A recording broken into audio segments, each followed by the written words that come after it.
Okay, we just came from the Asian Card Convention sa China, no, sa Foshan, no. So here are the things that we got. So isa-isahin natin. The first one is this one.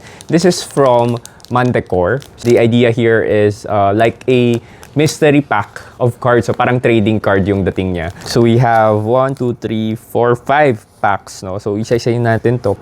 So first pack, ito, Pokido. So here are the cards. Tiger and Vina. So parang Pokemon and may halong other artwork. May holographic tayo.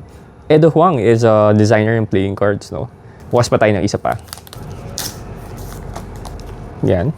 So we have Tiger, Dwina, and Sewidak.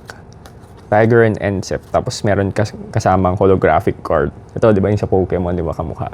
So ayan, yun yung mga cards, mga mystery packs na ginawa ni Benjamin Liu. And he is also the designer of this one. This is the Manticore series of playing cards, no? Next is, he has given us a shirt. Maraming salamat. Thank you so much, Benjamin. Benjamin is a Singaporean artist, no? And he gave us this shirt, the Manticore shirt. Yan yung print niya. So next tayo, we have acquired this. This one is a cut deck cut rather, no. This was given by SJB.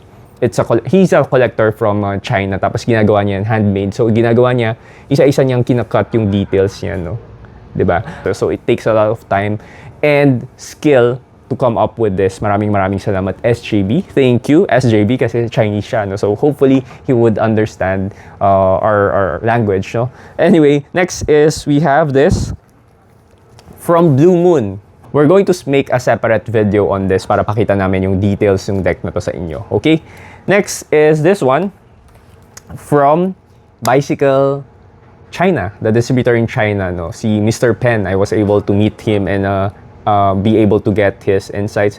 Ito pa, I was able to meet, very rare kasi ako makameet ng mga collector ng vintage casino decks and vintage decks, no? So, I was able to get this from a collector in China. He's a vintage deck collector. Tapos meron siyang album na sobrang dami, na sobrang kapal, tapos puro singles lang yung laman. Puro ganitong single decks lang. Tapos para siyang may glossary ng mga vintage casino deck. Finally, the last box. This one is from a friend. His name is Jaden. A box set of 4 seasons, no? Itong deck na to, it's China exclusive.